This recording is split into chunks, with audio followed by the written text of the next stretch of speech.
भैया सरोज सिंह जी, भारतीय जनता पार्टी के वरिष्ठ नेता नितिन भट्ट जी, चिरकुंडा नगर निगम के अध्यक्ष डब्लू बावरी जी, भूपेंद्र जी, पंकज सिन्हा जी। मैं आदरणीय सांसद महोदय से निवेदन करता हूं कि आज की पत्रकार वार्ता को संबोधित करें। धन्यवाद हमारे मीडिया प्रभारी बड़े भाई मिल्टन जी। और आज के इस नगर निगम चुनाव को लेकर विकास के बात हम करने के लिए आप सबों के बीच में आए हैं। और इस दौरान हमारे तमाम मीडिया के सभी साथी हमारे मंच पर मुख्य रूप से उपस्थित हमारे पार्टी के वरिष्ठ नेता बड़े भाई सरोज सिंह जी, बड़े भाई नितिन जी, भाई डब्लू बारी जी, भाई भूपेंद्र जी, भाई पंकज जी और आप पूरे धनबाद के तमाम media, social media, print media, electronic media के सभी भाई और बहनों, मैं आप सबों के माध्यम से धनबाद नगर निगम क्षेत्र के तमाम देवतुल्य जनता से मेरा करबद्ध प्रार्थना होगा, निवेदन होगा कि इस नगर निगम चुनाव में अपना एक एक वोट भारतीय जनता पार्टी के समर्थित प्रत्याशी भाई संजीव कुमार जी को आप देने का कार्य करें। ये मेरा आग्रह निवेदन आप सबों से है। आप सबों से मेरा यही आग्रह निवेदन होगा कि धनबाद को विकास के क्षेत्र में अग्रसर बढ़ाने के लिए तत्परता के साथ भारतीय जनता पार्टी सदैव कार्य करते आ रहे हैं और वर्तमान में भी हम सब कार्य करेंगे। इसके लेकर हम तमाम नगर निगम क्षेत्र के तमाम देवतुल्य जनता से आग्रह करना चाहेंगे कि एक एक वोट भारतीय जनता पार्टी के समर्थित प्रत्याशी भाई संजीव कुमार जी, जिनका क्रमांक संख्या 27, सीरियल नंबर 27 है, मिर्चा छाप है। और हम इसलिए आप सबों के माध्यम से अपने नगर निगम क्षेत्र के देवतुल्य जनता से आग्रह निवेदन इसलिए करने के लिए आए हैं कि धनबाद लोकसभा क्षेत्र के तमाम देवतुल्य जनता ने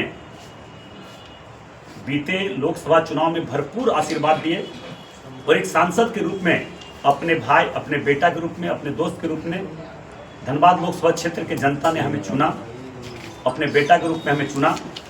और मैं लगातार धनबाद को विकास के क्षेत्र में हम कैसे आगे बढ़ाएं, धनबाद के लोग बहुत लंबे समय से जो लोगों ने आसरा देख रहा था कि हमारा धनबाद विकास के क्षेत्र में कैसे आगे बढ़े, यहाँ ट्रेन का ठहराव कैसे हो, यहाँ विकास के गति कैसे आगे हो, धनबाद जाम से मुक्ति कैसे मिले, इसके लेकर हम लगातार 2 वर्षों में कई बड़े बड़े उपलब्धियां आप लोगों के सामने मैं लाया हूं। केंद्र सरकार से आग्रह निवेदन करके कि मैंने केंद्र सरकार और केंद्र सरकार के आप लोगों का आग्रह को हमने एक माध्यम बनकर पहुंचाया और उन्होंने स्वीकृति दी और लगातार हमारे धनबाद में विकास का कार्य बढ़ता जा रहा है, जिसका जीता जाता उदाहरण हम आप लोगों के बीच में बताना चाहेंगे। ये बातें जन जन तक पहुंचनी चाहिए, क्योंकि जनता को ये लगना चाहिए कि हम अगर जनप्रतिनिधि चुने हैं या चुनेंगे तो हम कौन ऐसे व्यक्ति को चुने जो सिर्फ और सिर्फ विकास का बात करें। यहाँ के गरीब, शोषित, पीड़ित, कमजोर लोग, उनको कैसे ज़्यादा से ज़्यादा सुविधा मिले, धनबाद में आने वाले, शहर में बाजार करने वाले, दुकानदारी करने वाले लोगों को जाम से कैसे मुक्ति मिले, इसके लेकर हमने क्या काम किया, क्या काम करेंगे, इसके लेकर हम विशेष रूप से आप सबों के बीच में हम बताना चाहेंगे। नंबर 1, आप सब जानते हैं कि धनबाद दिल्ली से कलकत्ता जाने वाले, कलकत्ता से दिल्ली जाने वाले और धनबाद के आसपास के जितने ग्रामीण क्षेत्र है, शहरी क्षेत्र है, हमें कलकत्ता जाने में परेशानी होती थी, कलकत्ता से दिल्ली जाने में परेशानी होती थी, क्योंकि गोविंदपुर में 2-2 घंटा, 3-3 घंटा बसें रुकी जाती थी, एम्बुलेंस रुक जाती थी, स्कूल के बसें रुक जाती थी, कई बड़े बड़े एक्सीडेंट हुआ। हमने विशेष रूप से पहला कदम हमने उठाया कि गोविंदपुर में एलिवेटेड फ्लाईओवर कैसे बने, कि ताकि वहाँ के लोग और इस आसपास के नगर निगम क्षेत्र के लोगों को परेशानी से मुक्ति मिल सके। और हमने धनबाद लोकसभा क्षेत्र के देवतुल्य जनता के आशीर्वाद से, धनबाद नगर निगम क्षेत्र के देवतुल्य जनता के आशीर्वाद से पहला काम गोविंदपुर में एलिवेटेड फ्लाईओवर का प्रारंभ कार्य हो चुका है। बहुत गति से, बहुत जोरों से लगा हुआ है। दूसरी बात है कि निरसा में भी इसी प्रकार का जाम लगता था। निरसा में भी इसी कॉन्ट्रैक्टर को काम मिला है। वहां निरसा में भी बहुत जल्द अब प्रारंभ होगा। निरसा में भी काम बहुत जल्द प्रारंभ होगा। तीसरी नंबर है कि आप लोग जानते होंगे और धनबाद नगर निगम क्षेत्र के खास करके देवतुल्य जनताओं का जो परेशानी होती थी, गया पुल चौड़ीकरण का आसरा बहुत लंबे समय से, आज़ादी के बाद से ही लोग यहाँ पे देख रहे थे। एक ही स्क्रीन पुल था, वहाँ लोग आने जाने में परेशानी होती थी। गया पुल का भी चौड़ीकरण का कार्य प्रारंभ हो चुका है। वो भी बहुत जल्द, हम लोगों ने बहुत दिनों से लगे, जब से हम सांसद बने लगातार लगे। वहाँ पे गया पुल का भी कार्य प्रारंभ है, बहुत जोरों से लगा हुआ है। चौथा, आप जानते हैं कि हमारे कुसुम बिहार में रेडियो स्टेशन बहुत लंबे समय से बंद पड़ा हुआ था। रेडियो स्टेशन का भी काम पूर्ण हो चुका है। उसको बहुत जल्द हमारे केंद्रीय मंत्री ने आश्वासन दिए हैं कि हम यहाँ पे आकर उद्घाटन करेंगे और इसमें धनबाद के देवतुल्य जनता, नगर निगम क्षेत्र के खास करके देवतुल्य जनता उसमें गवाह के रूप में जरूर वहाँ पे उपस्थित होंगे। हम सबों को आमंत्रित करेंगे। लिलोरी मंदिर में अभी फ्लाईओवर जो बनने वाला है, बहुत लंबे समय से ये भी हमारा कतरा सा लिलोरी स्थान जो धनबाद आने जाने का जो है, लिलोरी स्थान में फ्लाईओवर का स्वीकृति मिल गया। कल ही परसों आप देखे होंगे एक लेटर आया, वो भी काम प्रारंभ बहुत जल्द हम करवाने का काम करेंगे।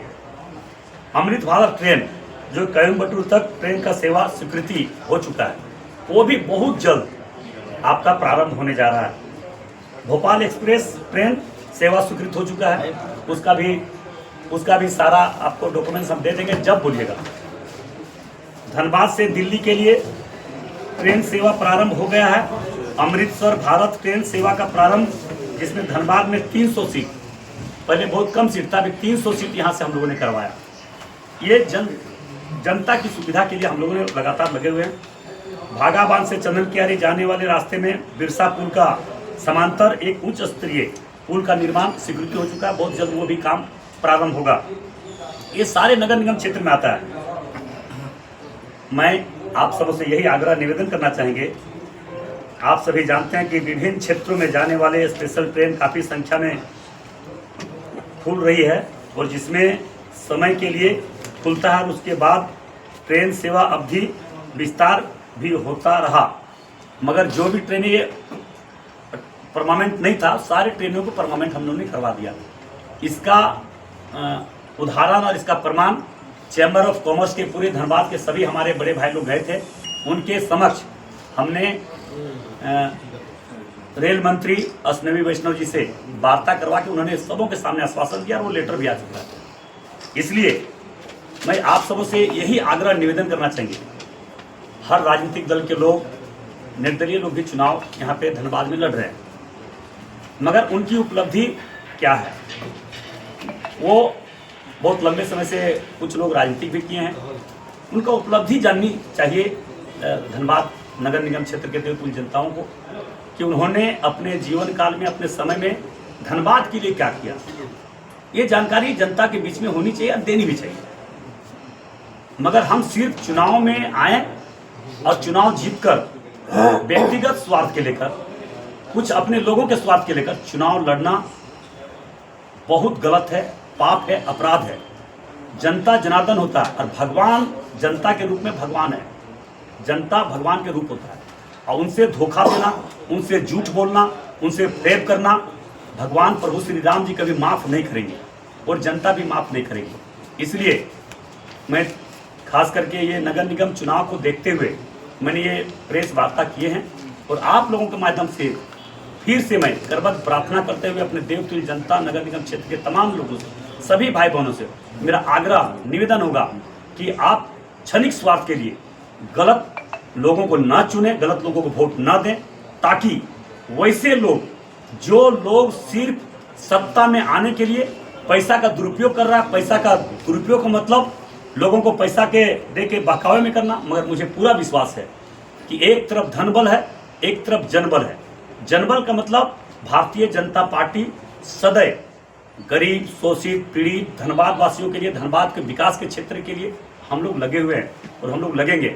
इसलिए मैं पुनः आप लोगों से आग्रह निवेदन करना चाहेंगे, ये बरसाती मेढक लोग तरह तरह का हथकंडा अपना रहे हैं, तरह तरह के बातें बोल रहे हैं, वैसे लोगों से बचे और भारतीय जनता पार्टी के पक्ष में मतदान करें। हम कल परसों फिर एक प्रेस कॉन्फ्रेंस कर, अब मेरा सवाल का किसी के पास जवाब नहीं है। लोग अब एक बात का 100 अर्थ निकाल सकता है, मगर सच का तो सच ही है, गलत तो गलत है, सच को कोई जुटलाया नहीं जा सकता है।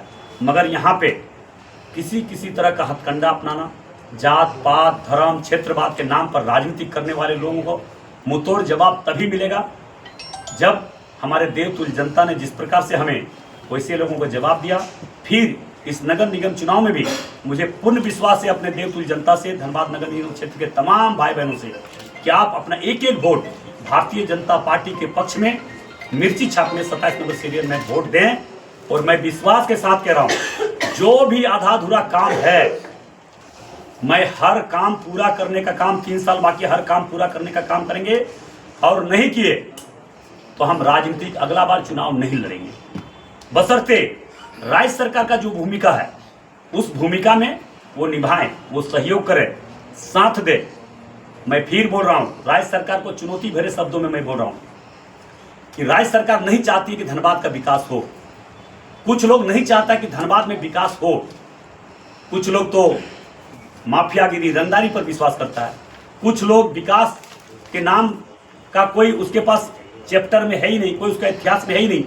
इसलिए सरकार, राज्य सरकार हमें जमीन उपलब्ध कराए। जिस दिन जमीन उपलब्ध करवाएगा 6 महीना के अंदर यहाँ पे एयरपोर्ट बनवाएंगे, ये मैं विश्वास के साथ कह रहा हूँ। नहीं तो अगला चुनाव नहीं लड़ेंगे। फिर मैं बोल रहा हूँ, राज्य सरकार जिस दिन जमीन उपलब्ध करा दे 6 महीने के अंदर हम वहाँ पे एयरपोर्ट बनवाना स्टार्ट करेंगे।